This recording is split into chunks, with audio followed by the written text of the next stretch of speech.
시장의 문을 쉽게 열어보는 주식학개론 시간입니다. 코로나19 재확산에 대한 불안감이 있죠. 여기에 또 미국과 유럽의 추가 경기 부양책 발표를 앞두고서 이 경기 회복에 대한 기대감, 이런 심리들이 공존을 하고 있습니다. 이런 가운데 관망세를 보여주고 있는 현재 증시인데요. 자, 오늘장 양시장 모두 한 10시 즈음에서 저점을 만들고요. 현재는 보합권에서 상승의 문을 두드리고 있는 그런 형국 보여주고 있습니다. 자, 주식학개론 월요일엔 이분과 항상 함께하고 있는데요. 토마토 투자클럽 이광무 전문가 모셔보고 이야기 나눠보도록 하겠습니다. 네, 전문가님 안녕하세요. 네, 안녕하세요. 네, 반갑습니다. 오늘은 크게 두 가지 키워드를 잡고서 이야기를 해볼 텐데 먼저 네. 이 자동차 얘기를 해보겠습니다. 정부가 추진하는 한국판 뉴딜, 네. 두 가지 축 중에 그린 뉴딜이 있는데 이와 관련해서 요즘에 현대차 굉장히 좋더라고요. 인기 좋습니다. 네, 무서운 상승가들을 보여주고 있는데 자동차 섹터의 이런 질주 언제까지 이어질지 궁금합니다. 네. 투자 포인트 좀 한번 알아볼 수 있을까요? 우선은 현대차가 그린 뉴딜에 대한 색깔을 좀 입었죠. 네. 아무래도 한국판 뉴딜 이 소개를 했을 때 종합계획 발표를 하는 그 컨퍼런스 때 네, 정의성 부회장이 나와서 직접적인 연설을 좀 했습니다. 그러니까요. 특히나 이제 한국판 뉴딜, 그린 뉴딜 쪽에서 친환경 에너지 산업, 수소차, 전기차에 대한 시장 비율을 좀 보여주다 보니까 네. 이번에 가장 또 직접적인 큰 수혜가 되기도 했었다. 그리고 그 다음에 이제 그린 뉴딜에 대한 이 계획 발표가 조금씩 구체화된 로드맵이 나오고 있는데 네. 전기차에 대한 시장 포부가 상당히 강합니다. 음. 앞으로 전 세계 100만 대 판매라는 목표를 가지고 있고 숫자부터 확 들어오네요. 네, 맞습니다. 그래서 일단 그 수혜를 현대차 그룹이 좀 받았다라고 할 수 있겠고요. 현대차, 기아차, 현대모비스까지 전반적인 움직임이 나오는데 요 색깔은 좀 우리가 좀 냉정하게 따져봐야 되겠습니다. 우선은 현대차 주가 차트를 한번 보도록 할게요. 네. 보시게 되면은 현대차의 주가가 단기간적으로 상당히 빠르게 올라왔습니다. 그렇습니다. 이 기업이 나쁘다라고는 할 수 없어요. 그런데 정확하게 어떻게 올라왔느냐, 요건 좀 봐야 되고요. 사실 그 전까지 답답해 하셨던 분들 정말 네. 많았잖아요. 네, 맞습니다. 그러니까 현대차가 이번에 왜 올라왔느냐? 그러면 현대차가 이제 추세를 바꾼다면은 어떤 포인트를 보아야 되느냐? 이걸 이제 정확하게 좀 알아야 되지 않을까 생각을 네. 합니다. 자, 우선 현대차의 주가는요, 최근에 변동성이 일주일 동안 한 20% 가까이 올라왔어요. 네. 그러면 이제 현대차와 같은 대형주가 이와 같이 20% 움직이는 거는 굉장히 빠르게 올라온 겁니다. 그렇죠. 물론 이제 오랜 시간 동안에 하향 추세를 겪었기 때문에 모멘텀에 대한 좀 갈증이 좀 심했던 그런 네. 때라고도 할 수 있습니다. 우선은 이제 현대차가 올라온 계기는 여러 가지가 있을 수 있는데 우선은 3월달 코로나에 대한 위기를 겪고 다시 재차 올라왔던 거는 생각보다 우리나라 자동차 판매 또 미국에서의 특히 자동차 판매가 회복조에 있다라는 시간으로 해서 반등을 좀 했고요. 네. 그리고 현대차가 그린 뉴딜에 대한 색깔을 입은 건 맞습니다. 근데 앞으로 그린 뉴딜에 대한 관심을 가져간다면은 현대차를 보셔야 돼요. 그런데 제가 시장 얘기를 조금 해드릴게요. 네. 자, 알겠습니다. 지수의 흐름을 보시게 되면은 지수가 코스피 지수가 여전히 견고한데요. 네. 보시게 되면은 한 차례 정도 변동이 있었지만은 다시 한번 이평선을 모두 다 정배열로 하고 있습니다. 그런데 그동안에 올라왔던 지수 흐름들 보시게 되면은 그동안에 IT 기술주들이 올라왔고요. 네. 그리고 언택트 관련된 종목들이 상당히 강했습니다. 그렇습니다. 대표적으로 네이버, 카카오 이야기를 좀 들어보겠는데 이번에 신고가 갱신했죠. 예, 맞아요. 신고가를 내내 경신하다가 최근에 와서는 조정을 보였어요.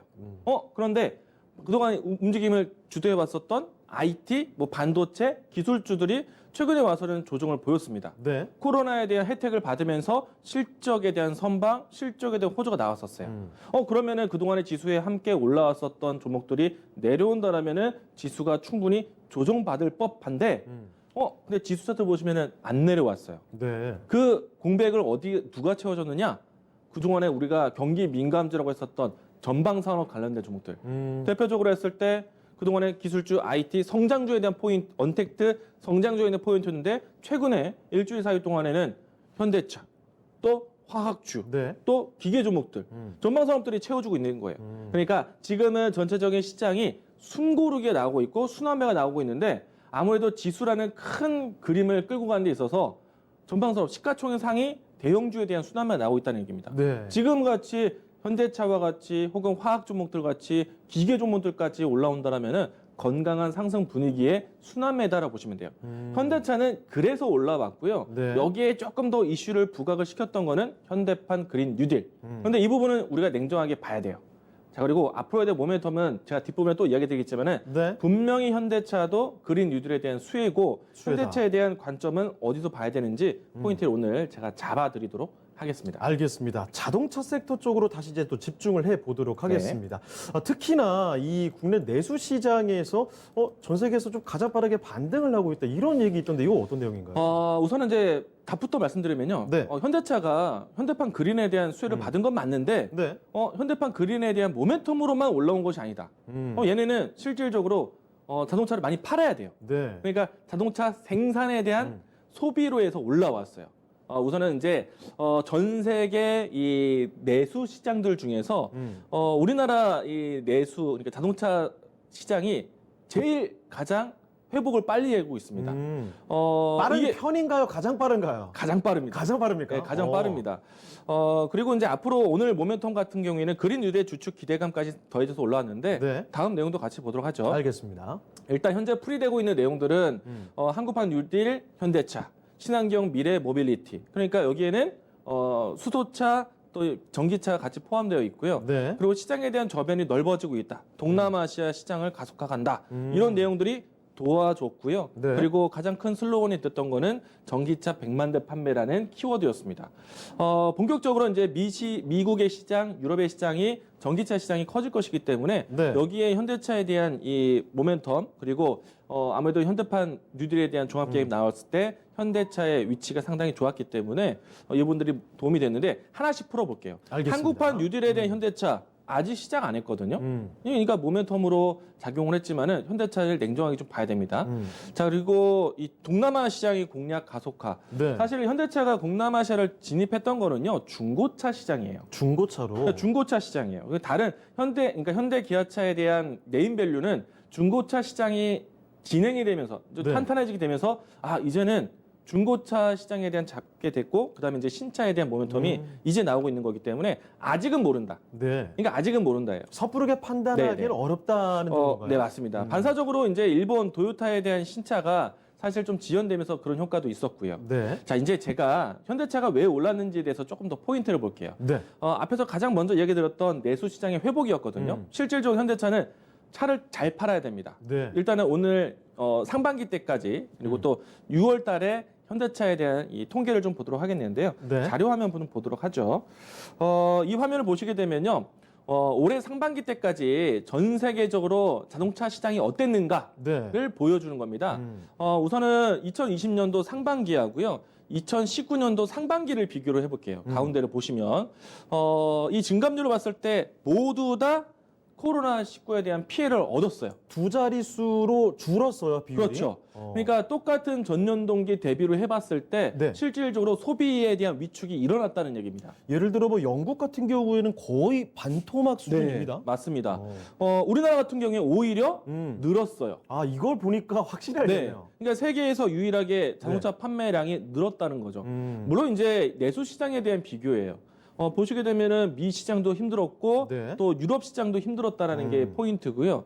그리고 우리나라 내수 시장이 좋았다는 겁니다. 여기는 이제 내용을 봐야죠. 네. 현대차도 사실은 모멘텀 본다면은 여러 가지가 있었어요. 세 가지. 첫 번째는 중국 시장에서의 네임밸류, 그러니까 한한령에 대한 문제, 그러니까 사드 이후부터 해서 네. 현대차에 대한 입지가 굉장히 낮아졌죠. 흔들렸죠. 네, 중국에서의 모멘텀을 크게 키우려고 과거에 크게 올라왔었지만은 그 모멘텀들이 모두 다 발휘를 못했던 겁니다. 네. 또 두 번째, 내수 시장에서의 회복을 했었어야 되는데 아시겠지만 최근에 와서 외제차 판매량에 대한 비중은 높아지고 내수차 판매량에 대한 비중은 낮아지고 있어요. 네. 보통 이제 현대차가 잘했다, 안방에서 잘했다라는 얘기 나오면은 높게는 전체 시장에서 현대기아차가 우리나라 시장에서 80%. 그러니까 우리나라 차니까 잘 팔아야 됐었거든요. 네. 근데 이 비율이 점점점 70% 떨어지고 지금 60%대까지 떨어졌습니다. 그래요? 굉장히 힘든 거거든요. 잘 판다고 해도 외제차 네. 비율에 조금씩 뺏기고 있다는 그렇죠. 거죠. 이왕에 사는 거면 외제차에 대한 소비가 더 늘어나고 있다라고 보시면 되겠고, 물론 이제 여러 가지 소비 위축도 있었을 거라고 생각합니다. 그런데 지난해까지는 소비가 좀 살아나는 기조에서 현대차 입지는 줄어든 거죠. 그러면은 해외에서 잘해야 되는데 중국은 이미 문을 닫았고 네. 미국에서 또 유럽에서 시장을 높여야 되는데 지금은 또 막상 현대차의 이 해외 매출이 높지 않기 때문에 삼중고를 겪었던 겁니다. 네. 힘든 거죠. 근데 이번에 보게 되면 이제 일단 내수 시장을 회복을 했어요. 한 축은 살려놨고. 네. 근데 여기서 현대차가 얼마나 잘 팔았는가를 또 봐야 됩니다. 네. 우리나라 이제 자동차를 소비를 좀 했다라고 할 수 있는데 다음 내용도 보도록 하죠. 네. 그러니까 우리나라 판매량에 누가 잘했는가를 봐야 되는데 일단 이 내용은 현대차, 기아차 이 두 양사에 대한 내용들인데 네. 제가 일단 말씀만 드리면은 내수 시장에서 선방을 했다라는 포인트입니다. 그러니까 외국에서의 이 현대차, 기아차의 영향력은 사실 크지 않았어요. 네. 그냥 우리나라에서 잘 팔았던 겁니다. 현대차, 기아차에 대한 성과를 좀 말로만 풀어본다면요. 사실 신차 효과가 컸어요.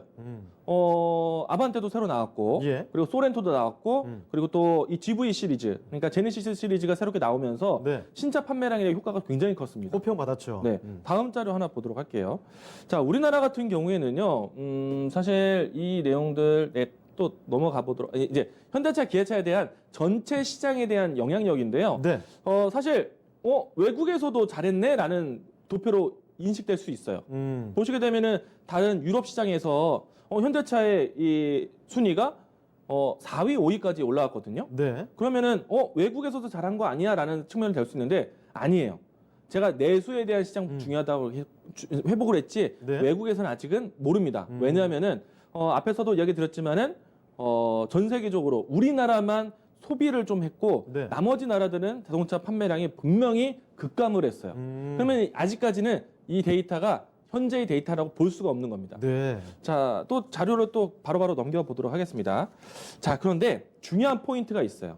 우리나라가 신차 효과에 대한 부분들 분명히 우리나라에서 안에서 봤는데 보시게 되면은 GV80에 대한 그러니까 효과가 상당히 컸죠. 네. 내수 시장에서는 신차 효과가 분명히 나왔다는 거예요. 그래서 우리나라 안에서 현대차에 대한 선방이 이루어졌다라고 이게 설명해 주는 겁니다. 네. 보시게 되면은 GV80에 대한 또 그러니까 이 제네시스 시리즈에 대한 판매량이 상당히 높았기 때문에 여기에 보급형으로 할 수 있는 아반떼, 소렌토 이런 차종들이 신차 효과가 있었기 때문에 우리 내수 시장이 좀 버텼고요.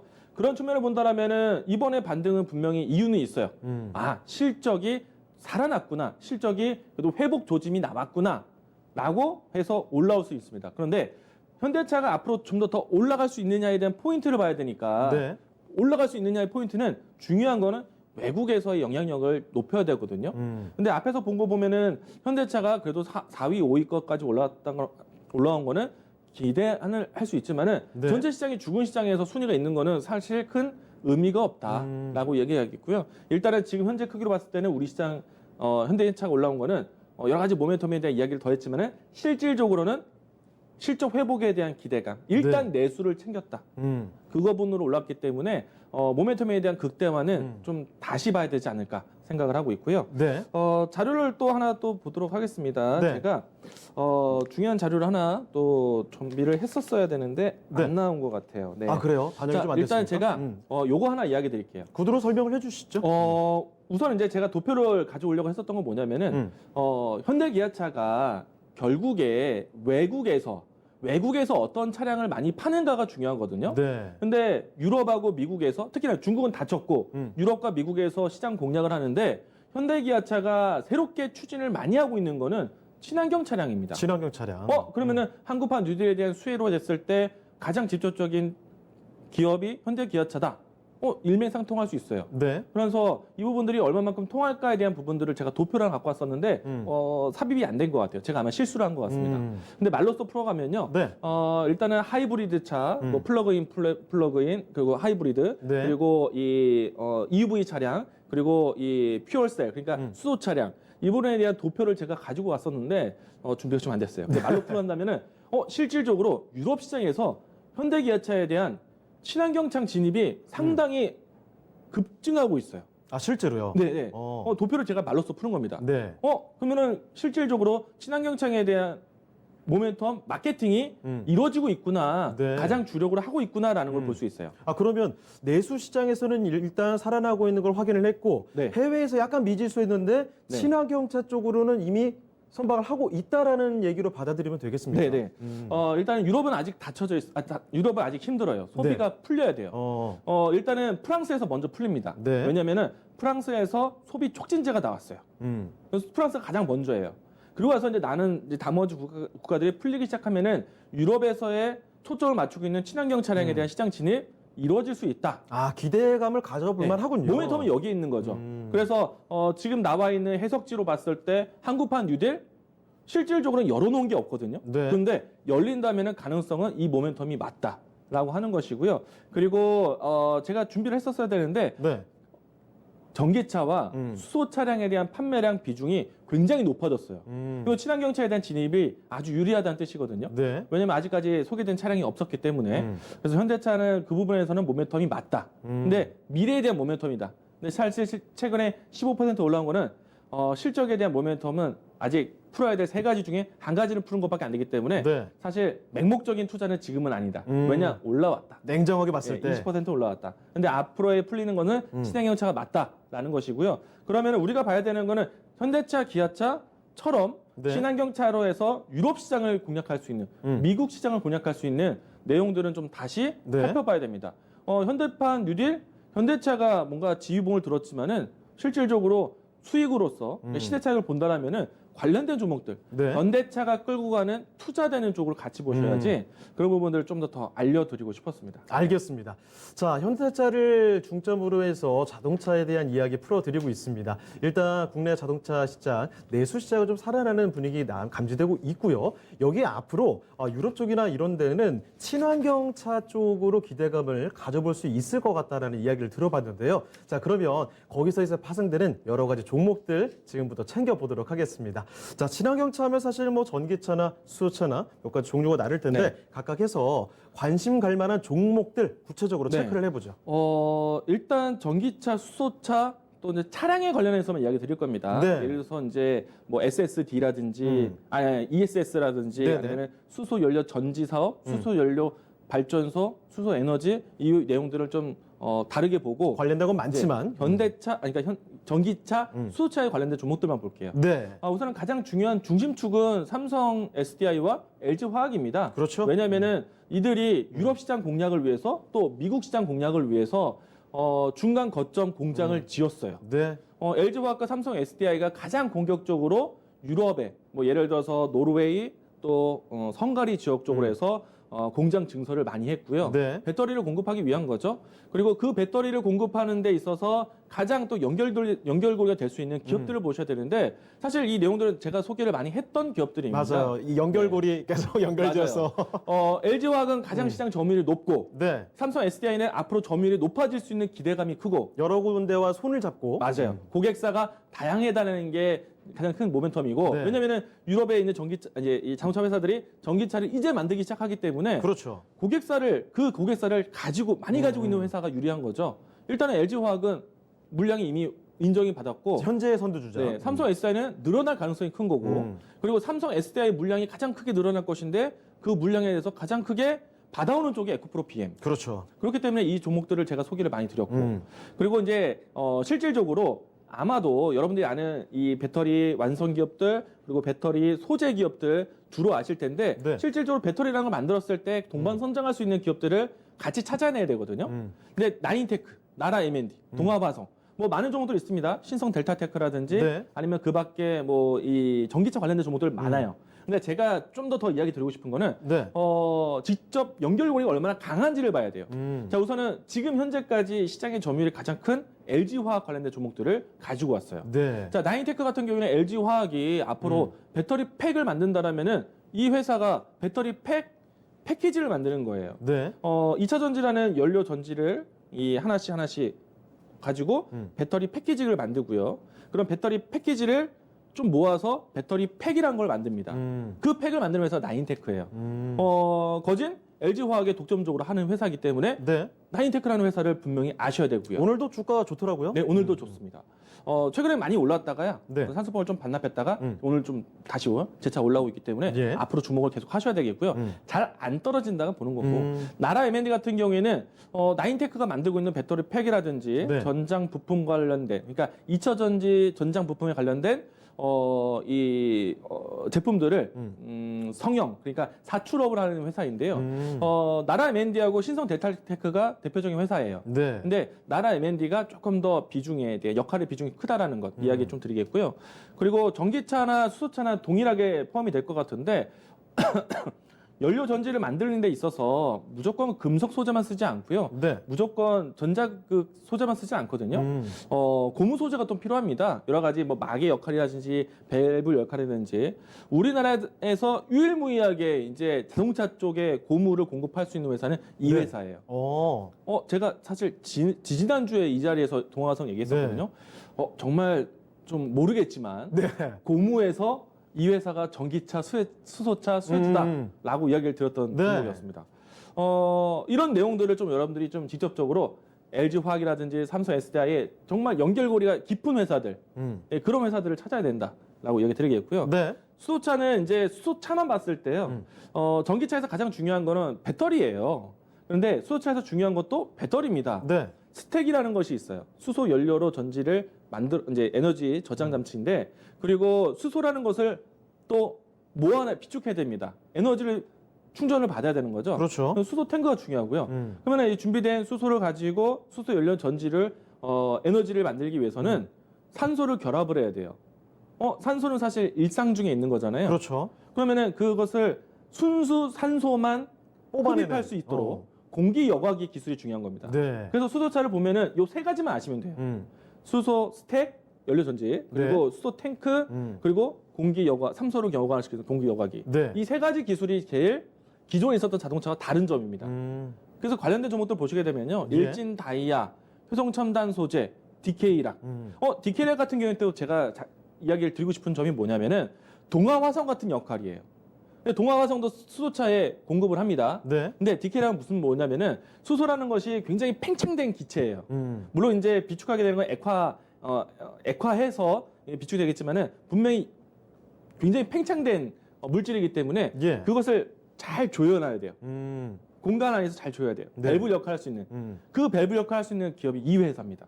이런 알짜 기업들을 좀 알아놓으시면 지금 말씀해주신 회사들은 그런 기술 갖고 있는 기술력들이 네. 필수적으로 쓰일 수밖에 그렇죠. 없겠네요. 제가 이야기 드리고 싶은 거는 수소차, 현대차, 기아차가 만들죠. 근데 네. 부품 안에서 가장 중요한 소재나 부품을 만드는 회사는 어디일까? 이런 종목들이 한다는 얘기예요. 손잡지 않으면 못하는 거잖아요. 네, 맞아요. 이런 회사들이 한다는 거고요. 그리고 그린 뉴딜 쪽에서 제가 그린 뉴딜 발표 나왔을 때 네. 친환경 차에 대한 얘기들 건네드렸었잖아요. 규제 완화에 대한 부분들. 분명히 이제 이 유해 물질에 대한 유해가스에 대한 부분들을 낮춰야 되기 때문에 차량에서 현실적으로 진행되는 LPG 차량에 대해서 얘기 드렸었거든요. 네. 대표적인 종목이 모터닉, 에센테크. LPG 차량 같은 경우에는 이 개조 차량에 대한 부분들이 작년에 규제가 풀렸어요. 그리고 실질적으로 일반 사람들이 구매할 수 있도록 현대차가 양산을 하겠다라고 했었고요. 네. 그렇게 되면은 양산되는 차량에 대한 같이 부품을 공급하는 회사를 알아둘 필요 있습니다. LPG 차량 쪽에서는 모터닉, 에센테크와 같은 기업들을 알아놓으시면은 LPG 이 개조하는 데 있어서 부품을 공급하는 회사다라는 거 알려줄 수 있을 것 같고요. 네. 그리고 이 모든 것들이 사실 충전소로 필요로 합니다. 전기차 같은 경우에 전기 충전소가 있어야 되고요. 수소차 같은 경우에 수소 충전소도 있어야 되고, LPG 같은 경우에는 LPG 충전소가 또 보급이 이루어져야 돼요. 기본적인 그런 인프라들이 네. 깔려야 된다는 거잖아요. 그렇죠. 그래서 이제 우리가 알고 있는 전기차 충전소, 뭐 예를 들어서 이 뭐 충전 같은 경우에는 사막 콘덴서라든지 네. 이런 기업들을 좀 볼 수 있고, 수소차 같은 경우에는 S 퓨얼셀, 두산 퓨얼셀 이와 같이 에너지 저장 전지를 만드는 회사들. 그리고 LPG 같은 경우에는 가스 스테이션이 필요한 거죠. 네. E1이라든지 아니면 SK 가스라든지 이런 기업들이 또 충전에 대한 수혜주가 될 수 있다. 이렇게 좀 그린 뉴딜에 대한 수혜로 현대차에 대한 키워드가 됐지만은 네. 실제로 현대차가 같이 끌고 갈 수 있는 회사들을 같이 보셔야 돼요. 예, 이 부분들을 좀 포인트로 이야기 드리겠습니다. 알겠습니다. 자, 오늘 질주하는 자동차 섹터에 대해서 이야기를 나눠봤습니다. 현대차만 보실 게 아니고요. 방금 이렇게 말씀드렸던 것처럼 전기차, 또 수소차, LPG차 이런 관련된 종목들 함께 보시는 게 어떨까 이런 말씀 전해주셨습니다. 자, 첫 번째 키워드를 살펴봤는데요. 자동차에 이어서 다음으로 집중해 볼 섹터를 말씀드리겠습니다. 바로 이 폴더블 폰 쪽인데요. 최근 판매량 증가에 힘입어서 관련된 기업들 주가도 탄력을 받고 있습니다. 특히 삼성에서 새 폴더블 폰 출시를 앞두고 있기 때문에 이 기대감은 점점 더 증폭되고 있는 상황인데, 자, 그러면 전문가님, 이 폴더블 폰 쪽으로 이야기 좀 들려주실까요? 폴더블 폰 발표가 이제 나왔습니다. 네. 이제 확정을 한 거예요. 그래서 8월 5일 날 이제 언팩 행사를 하고요. 네. 그리고 9월 달에 이제 8월 말에 개통 이제 예약을 받고요. 그리고 9월 달에 이제 출시가 되는 것인데, 이런 이제 윤곽이 이제 드러났던 이제 큰 모멘텀을 보는 이유가, 폴더블 폰의 새로운 시즌이 나왔다라는 네. 키워드도 있지만은 중요한 거는 상반기 동안에 나오지 못했던 스마트폰이 갤럭시 폴드부터 시작으로 해서 쭉쭉쭉쭉 나온다는 얘기예요. 이제 미뤄뒀던 게 네. 쏟아진다.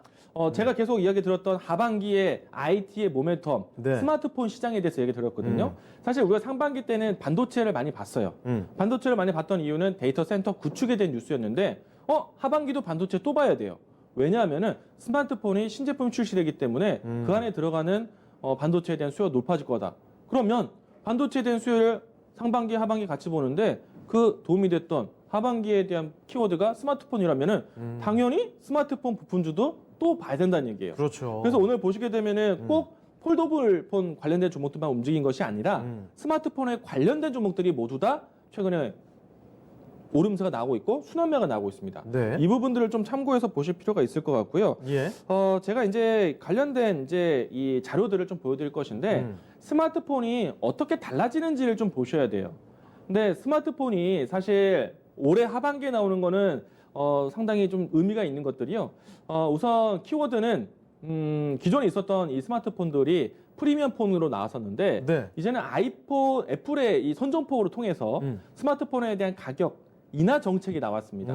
그렇기 때문에 스마트폰 가격 인하가 될 것이다. 그러면은 사람들의 눈높이는 5G, 그리고 또 최신형 핸드폰에 대한 눈높이가 이미 올라와 있는 상태인데 아이폰처럼 뭔가 갤럭시도 혹은 다른 기업들도 가격 책정을 인하를 해야 돼요. 네. 어디에서 낮출 것인가? 그런데도 불구하고 어디서 마진을 계속해서 높은 기업들이 살아남는가를 보셔야 돼요. 일단은 이것부터 하나 보도록 하죠.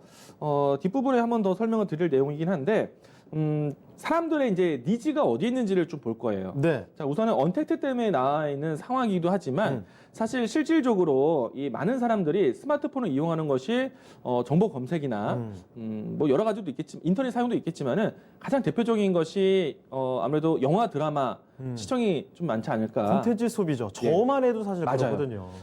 넷플릭스 이용자의 증가 추이인데 이게 사실은 넷플릭스 OTT 시장에 대한 추이지만 네.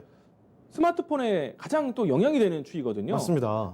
일단 언택트 상황에서 가장 좀 많이 주목을 받기도 했었는데 과거에서부터 계속해서 늘어나고 있는 추세예요. 그러면 사람들이 넷플릭스 이용자가 많다라는 것, 출퇴근 시간대 혹은 혼자 있는 시간대에 영화, 드라마, 미디어 콘텐츠를 이용하는 경우가 많다라는 얘기예요. 네. 넷플릭스뿐만 아니라 디즈니 플러스 아니면 또 우리나라 웨이브 그리고 또 유튜브를 본다 하더라도 이와 같이 비디오 스트리밍에 대한 사용자가 늘어났다는 것. 네. 그러면은 스마트폰에 대한 구조가 어떻게 되겠어요? 화면이 좀 넓어야겠죠. 그렇죠. 너무 이런 것들이 좁으면 좀 보기 필요로 할 불편하거든요. 이런 것들을 이제 우리가 스마트폰에서 과연 왜 우리가 지금 이번에 스마트폰에 대해서 다시 봐야 되냐면은 스마트폰의 가격 정책이 낮아졌기 때문에 네. 아이폰이 선전포고를 했습니다. 애플이. 그렇기 때문에 삼성에서도 그 부분들을 신경 쓸 수밖에 없다라는 것. 내용을 하나씩 이제 좀 준비를 해보겠습니다. 네. 자, 우선은요. 삼성전자 카메라 모듈 전략이 좀 바뀔 것이다. 라는 얘기가 나오기도 했고요. 그리고 이제 폴더폰에 대한 PCW 본격 양산. 그러니까 폴더폰용에 대한 시장 확대가 커질 것이다라는 얘기고요. 네. 갤럭시 폴드가 이제 시작으로 해서 많은 이제 스마트폰이 출시될 것이다라는 관점에 대한 내용들이기 때문에 폴더폰 관련된 이야기들도 오늘 같이 볼 겁니다. 다음 내용도 보도록 하죠. 네. 자, 우선은 내용을 좀 보도록 하겠습니다. 자, 제가 계속 관점을 보고 있는 관점은요. 네. 가격이 다운될 것이다. 가격이 내려갈 네, 것이다. 가격이 다운될 것이다. 스마트폰의 가격이 다운되면 기업의 입장에서는 당연히 이제 부품에 대한 마진을 최대한 좀 낮추거나 네. 덜 받더라도 기능을 낮추거나 혹은 이제 단가를 낮추려고 노력을 해야 됩니다. 아마도 이제 애플이 낮추는 가격대가 대략 30% 가까이 낮출 것으로 보고 있기 때문에 굉장히 많이 낮추네요. 네, 맞습니다. 그러니까 이제 프리미엄 폰으로 해서 팔지 않겠다는 거죠. 네. 왜냐면은 판매 대수에 보다 이제 가격 정책으로만 했었는데 지금 이제 판매 대수를 늘려서 시장에 대한 확보, 유저 확보를 좀 하겠다라는 뜻이 크거든요. 그러면 이제 가격에 대한 부분들 어디서 대체로 낮춰지겠죠? 근데 낮출 수 없는 분야들이 있다. 네. 왜냐면은 앞에서 이야기된 것처럼 넷플릭스 봐야 돼요. 넷플릭스 어떻게 봐야 됩니까? 큰 화면에 그렇죠. 넷플릭스가 잘 돌아갈 수 있도록 또 써야 되는 거고 넷플릭스뿐만 아니라 사람들의 눈높이가 어디까지 와 있느냐. 우리가 작년에 나왔던 삼성 스마트폰 같은 경우에는 카메라 화소가 1억만 화소예요. 아, 너무 많이 올라간 거 아니에요? 그 1억만 화소를 연출하기 위해서 카메라가 4개, 3개, 4개 들어갑니다. 그렇죠. 그러면 이제 앞으로 스마트폰을 바꾸려는 사람이 카메라가 3개, 4개 광학 카메라 되는 것 당연히 인지하고 살 겁니다. 그렇죠. 그런데 그쪽 안에서 기술을 낮출 수 있을까요? 못 낮춘다. 네. 자, 기술을 낮춘다는 거는요. 그러니까 단가를 낮추려면은 기술도 낮춰야 돼요. 근데 못 낮춘다. 보시게 되면요. 카메라에 대한 원가 비중 추이인데요. 네. 우선은 이제 막대 그래프를 보게 되면은 작년에 나왔던 갤럭시 S 시리즈가 200만 원 정도 했습니다. 네. 제일 저렴한 게 180만 원 정도였어요. 그 부분에서 이 가장 큰 이거는 SK 갤럭시 S 울트라 시리즈인데요. 네. 울트라는 250만 원까지 갔죠. 자, 그 중에서 107만 원, 108만 원이 카메라 모듈 값이에요. 엄청난 비중이네요. 이 가격을 사실. 말해주는 겁니다. 굉장히 큰 비중이에요. 그래서 이 부분들이 이 지금 가장 큰 비중을 가지고 있다. 이 말은요. 다시 말하면은 비싼 부품 마진이 셀 수밖에 없다는 얘기예요. 왜냐면은 이 부품들은 최신형 이 스마트 기술을 끌어올린 거기 때문에 이 부분들에서는 사람들도 앞으로 내가 사는데 다시 옛날 카메라 돌아가지 않을 거거든요. 사람들은 한 네. 번 좋은 거 쓰면은 그쵸, 그전 거 잘 안 익숙하죠. 쓰더라고요. 네. 그러니까 다른 쪽에서 단가를 낮춰야 되는 거예요. 자, 한번 또 다른 도표 하나 보도록 하죠. 네. 자, 이 화면이 제일 중요한 화면이 되지 않을까 생각이 되는데요. 좀 복잡한데요? 네, 좀 영어이기도 하고 그렇긴 네. 한데요. 가장 이제 이 분포를 가지고 있는 내용들만 보시면 됩니다. 뭐 노란색 화면, 또 다홍색, 또 밑에 이 파란색 화면들. 밑에는 갤럭시 화면들. 시리즈별로 둔 네. 거거든요. 맞습니다. 일단은 언제나 그랬듯이 가장 중요한 가지고 있는 부품은요. 내용들 보게 되면은 왼쪽에 이 카메라 모듈 쪽, 네. 그리고 또 이미지 센서 쪽, 이 부분들에 대해서는 가격을 이미 크게 차지하고 있다는 얘기예요. 이 부분 또 이 부분이 이미지 센서 카메라 모듈 쪽입니다. 이전 전체적으로 카메라에 대한 가격을 따지면요, 가격 절반이 카메라예요. 그러면은 카메라 기술을 높을수록 또 카메라에 대한 공급을 해주는 기업들 같은 경우에는 네. 채택에 대해서 떨어질 이유가 없죠. 아니 이 정도면은 사실 이 비중이면 그렇죠. 스마트폰 이꼴 카메라 모듈 아닙니까? 그렇죠. 왜냐면은 제가 이런 얘기를 많이 해요. 스마트폰의 카메라는 더 네. 이상 사진을 찍지 않는다. 사진을 안 찍죠. 뭘 찍나요? 네, 스마트폰은 이제 더 이상 네. 스마트폰의 카메라는 더 이상 사진을 찍지 않는다. 무엇을 찍는다? 영상? 공간과 무게를 찍습니다. 공간과 무게. 네, 왜냐면은 2차원적인 2D 이제 2D에 구현이 하는 것이 아니라 네. 이제는 그 사물에 대한 피사체에 대한 크기, 부피감 3D로 구현을 하고요. 그리고 이 부피감에 의한 공간에 대한 무게감을 또 만드는 겁니다. 그래서 그런 것들을 가지기 위해서 카메라가 센서가 많이 달려요. 네. 그래서 카메라가 하나의 카메라가 아니라 다른 듀얼 카메라들 또 이 트리플 카메라, 멀티 카메라가 되는 거예요. 네. 왜냐하면 이제 더 이상 사진만 찍지 않기 때문에. 그래서 기능적인 부분 안에서 비용이 이렇게 늘어나게 된 것이다라고 할 수가 있겠습니다. 뭐 제가 그냥 말로써 설명했지만은 카메라 네. 모듈 쪽, 이미지 센서 쪽이 가장 중요한 가격이다라고 얘기를 드리는 것이고요. 다음 화면 보도록 하겠습니다. 네. 이 부분들 좀 보셔야 되는데요. 카메라에 이제 트리플 카메라, 쿼드 카메라. 3개냐 4개냐 이거죠. 그렇죠. 근데 보시게 되면은 사람들의 욕구도 당연히 이대로 따라올 거라고 봐요. 이제 카메라가 한 개 달리는 카메라 쓰지 않습니다. 네. 예, 3개, 4개. 이렇게 조금 못생겨 보일 수 있지만은 카메라가 많이 달렸다는 거를 이미 알고 있어요. 이게 많이 달려야 사람 눈이 이렇게 다르게 보는 것처럼 아까 말하셨던 그렇죠. 공간감 이런 걸 연출할 수 있는 그렇죠. 거죠. 공간을 찍는다라고 보시면 돼요. 그렇기 때문에 앞으로도 올해 나오는 것들은 당연히 멀티 카메라가 공급될 것이다. 그러면은 카메라 모듈을 멀티로 했는데 멀티로 한 의미가 있잖아요. 공간을 찍기 위해서, 네. 무게를 찍기 위해서, 부피를 찍기 위해서 거기 때문에 그 기술을 낮출 수가 없는 거예요. 버릴 수가 없는 거예요. 마진이 비싸더라도 이제 단가가 비싸더라도 마진이 최소하더라도 단가가 비쌀 수밖에 없기 때문에 일단 기업의 입장에서 카메라 모듈 쪽 회사들은 이 가격 정책에서 살아남는다라고 보시면 좋을 것 같고요. 그리고 삼성전자가 멀티 카메라의 채용률에 대한 부분들인데 네. 63%가 나왔어요. 지난해. 지난해 일단 보급형에서도 네. 카메라가 2개 이상 들어갔다는 얘기예요. 과반이네요. 그렇죠. 사실 예전에 스마트폰 같은 경우에는 전면 나를 찍는 셀피 카메라 하나, 그 뒤에 후면 카메라 하나, 그렇죠. 이렇게 2개인데 이제는 이 앞쪽이나 뒤쪽에 카메라의 개수가 더 늘어났다는 얘기죠. 보급형에서도 늘어났다는 얘기예요. 저렴하게 나오는 스마트폰 보급형에서도 카메라가 많이 달리는데 앞으로 이제 프리미엄급으로 나오는 5G라든지 5G 폰, 폴더폰 폰 같은 경우에는 그 개수를 당연히 유지한 만큼 여러 가지 구현할 수 있는 기술을 포기하지 않겠다라는 네. 것이다라는 것을 이야기해 준 겁니다. 이 리포트에 대한 보면은 2020년도에는 멀티 카메라 채용률이 90%. 90%. 그러니까 보급형으로 나오는 조만간에 이제 갤럭시 A 시리즈 나오거든요. 네. A 시리즈도 한번 보게 되면은 카메라가 3개, 4개 달리게 되는 겁니다. 이 부분들이 가장 큰 모멘텀. 네. 다음 자료도 한번 보도록 하죠. 네. 자, 카메라뿐만 아니라 우리가 좀 지켜봐야 되는 것이 있습니다. 점점점 화면이 커지고 있다는 얘기예요. 네. 어우, 옛날 거 보니까 굉장히 오래전 유물 보는 것 같네요. 아, 네. 사람들이 점차 스마트폰에 대한 활용도가 비디오 스트리밍, 영상을 보는데 좀 욕구가 크다라는 거예요. 그렇죠. 사실 5G로 넘어가는 계기도 자율주행과 같은 4차 산업 기술도 있지만은 네. 실질적으로 동영상이라든지 영화라든지 드라마 보는데 불편함이 없길 원하면서 뭐 다운로드라든지 아니면 스트리밍에 대한 부분들이 끊김없게 보기 위해서 5G가 나오는 것이거든요. 일단은 스마트폰 구조적으로도 우선 이제 이 전면 터치 스크린 형태의 바 형태가 이제 고착화됐는데 네. 두 가지 측면이 바뀌는 거죠. 첫 번째는 점점 커지고 있다.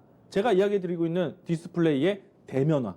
제가 이제 기술력을 본다라면은 반도체는 작고 얇게. 네. 근데 디스플레이 쪽은 넓고 얇게 만드는 게 기술이다. 사실은 디스플레이 커졌지만은 얇은 걸 더 선호하잖아요. 그렇죠. 그렇기 때문에 디스플레이에 대한 기술도 그렇게 바뀌어가고 있다. 그리고 또 이제 이 컴팩트에 대한 문제인데 바 형태에 대한 스마트폰이 지금 이 출시되고 나서 대략 한 8년, 9년 정도 됐거든요. 네. 근데 이제는 좀 달라진 컴팩터, 폴더블, 그렇죠. 접히는 것이 나왔다는 거예요. 이것이 지금 현대 사회에서 스마트폰의 변화가 새롭게 나타난 것이다라고 보시면 되겠습니다. 그러면은 우리가 이제 디스플레이 쪽에서 사용자들이 원하는 대면화, 네. 이것도 포기가 안 될 거죠. 뭐 이번에 나오는 뭐 갤럭시 노트 또 갤럭시 폴드 모두 다 크기를 절대 줄이지 않고 나오거든요. 그리고 새로운 컴팩터, 접히는 스마트폰에 대한 관심. 그러면은 이 모든 것들이 또 구현되려면은 디스플레이가 가장 또 중요한 역할을 하게 된다. 네. 그러면은 여러분들이 이제 스마트폰 관련된 정보들을 봤을 때 스마트폰 가격 낮춘데 아싸 하고 이제 싸게 사야지라는 생각도 있지만 네. 실질적으로 스마트폰 관련된 종목들을 살 때 뭔가 마진에 대한 압박을 받는 부품들이 분명히 나오거든요. 네. 근데 마진을 절대 낮추지 않고 정책을 낮추지 않고 반드시 포함되는 기술 기업들은 그 마진을 낮출까요? 그럴 나 리가 어차피 없죠. 이거 써야 되는데 그러면은 그것은 대표적으로 카메라 모듈 그리고 디스플레이가 될 것이다. 나머지에 대한 부품들은 어쩔 수 없을 수도 있어요. 근데 네. 이 부분들은 중요한 스마트폰 관련된 종목이다라고 보시면 되겠습니다. 자, 또 이제 반증하는 이제 뉴스가 하나 있는데요. 애플이 2021년도에는 아이폰 터치 일체형 OLED를 전면 도입하겠다. 네. 사실 이제 맨 앞에 있는 이 외장형으로 보고 있는데 우리가 이제 디스플레이에 대한 여태까지 과거의 스마트폰 터치 방식은요. TSP라고 해서 터치 스크린 방식, 터치 스크린 패널을 한 번 더 삽입해서 네. 인식을 받고 그다음에 이제 신호를 전달하게 됐는데요. 이제는 디스플레이 안에다가 네. 이 터치 스크린 인식을 넣는다는 얘기예요. 그전에는 이게 있어야지만 터치를 할 그렇죠. 수 있었는데 이 가로 세로 XY 좌표를 읽는 터치 패널이 외부적으로 들어가고 그다음에 이제 액정 나오고 그다음 기판 나오고 이렇게 구조적이었는데 이제는 디스플레이 쪽에 이런 신호 전달을 받을 수 있도록 바로 일체화 시키겠다는 얘기. 더 얇아지겠네요, 그러면. 그렇죠. 구조적인 좀 단순화, 심플해 좀 나오겠죠. 그리고 실질적으로 구조적으로 OLED가 터치 일체형이 가능합니다. 왜냐하면은 LCD하고 좀 다르게 구조적으로 했을 때 컬러 필터라든지 기판이라든지 유기물층이라든지 이런 것이 하나로 묶여져 있어요. 과거에는 하나하나 패널이 있었거든요. 그래서 구조적으로 좀 단가도 좀 높았고 네. 오히려 기술적으로는 발전했는데 단가도 낮추고 구조적인 압축도 나오게 된 거예요. 그리고 가장 중요한 거는 OLED에 대한 장점은 신호 전달 체계가 빠르다라는 것이거든요. 그렇기 때문에 삼성 디스플레이는 터치 일체형 OLED를 작년부터 도입을 했어요. 네. 근데 애플은 아직 그런 기술이 없거든요. 왜냐하면 애플이라는 회사가 이 디스플레이를 자체 생산할 수 있는 회사가 아니기 때문에 외부에서 받아왔습니다. 삼성은 그렇지가 않죠. 자체죠. 기업사 안에 있으니까. 네. 그래서 이 부분들은 이제 삼성의 도움을 받아서 터치 일체형 디스플레이가 나오게 됩니다. 물론 이제 아이폰은 이제 애플은 다음에 이제 팹리스 설계 회사를 또 만들긴 할 건데 일단은 이와 같은 구조로 바뀐다라는 거. 이거는 상당히 디스플레이를 압축할 수 있는 기술 중에 하나이다. 그럼 이런 OLED에 대한 사용이 늘어나는 것이 좀 지금의 특징이다. 사실 여기를 설명하면은 BH라는 RF PCB에 대한 설명까지 이어지는데 네. 적어도 이제 디스플레이에 대한 변화가 이렇게 진행됐다. 스마트폰은 OLED 디스플레이 또 새로운 키워드 중요하게 봐야 된다는 거 이야기 드리겠습니다. 네. 자, 이제 폴더블 폰에 대한 이야기를 정말 상세히 조례드렸습니다. 모듈 이야기해봤죠. 뭐 디스플레이 여러 가지 저희가 구체적인 이야기를 들어봤는데요. 이제는 그 관심 종목들 한번 체크를 해보도록 할게요. 자, 전문가님, 관심 종목들은 어떻게 보면 좋을까요? 우선은 이제 가장 중요한 키워드라고 했었던 카메라 모듈 쪽, 그리고 디스플레이 폴더오버 같은 폼팩터의 변화, 그리고 이제 OLED가 탑재되는 것은 이제 기정사실화되었기 때문에 네. 이 내용에 관련된 종목들을 좀 잡아봤습니다. 카메라 모듈 회사는 굉장히 많아요. 네. 그런데 우선은 갤럭시 폴드가 먼저 출시되고 삼성에서 출시되는 계획, 갤럭시 노트, 갤럭시 폴드, 그리고 갤럭시 A 시리즈, 그리고 네. 갤럭시 S 시리즈가 또 나오게 됩니다. 그리고 난 다음에 뭐 샤오미, 애플에 대한 또 스마트폰, 또 그리고 LG 스마트폰도 나오게 되는데 사실 가장 큰 시장의 역할은 갤럭시 시리즈가 되지 않을까. 그러면은 삼성에 가까운 카메라 모듈 회사들, MC넥스라든지 자화전자, 동훈아나텍 이와 같은 기업들이 있을 것 같고요. 네. 카메라 모듈이라는 거는 멀티 카메라를 보고 이야기를 드린 것인데 사실 멀티 카메라를 하게 되는 이유가 있죠. 왜냐하면 여러 가지 다양한 공간을 찍는 혹은 부피를 찍는 기술력들. 뭐 대표적인 회사가 액트로, 나무가, 드림텍 이와 같은 회사들이 또 필수로 포함된다라는 것 이야기 드리도록 하겠고요. 그리고 디스플레이 쪽에서의 변화는 폼팩터가 바뀌죠. 접히는 것들을 보기 때문에 폴더블 디스플레이에서 가장 중요한 거는 이제 이 폴더블 디스플레이 연출할 수 있는 뭐 UTG. 디스플레이 쪽에서 가장 비싼 부품이 UTG예요. 그래서 뉴파워 플라즈마와 같은 이 UTG 생산 기업들, 네. 도우 인시스를 가지고 있는 뉴파워 플라즈마가 최선호주다라고 할 수 있겠고요. 그리고 난 다음에 이 폴더블 디스플레이에서 좀 비싼 부품이 힌지 기술인데, 접는 거요? 예, KH 바텍 그리고 그 필름들에 대한 부분들 할 수 있는 세경 하이테크 이런 기업들이 폴더블 디스플레이로 이야기 드리도록 하겠고요. 네. 그리고 이 모든 것들 또 앞으로 폴더블폰만 나오는 것이 아니라 OLED 디스플레이 또 봐야 되거든요.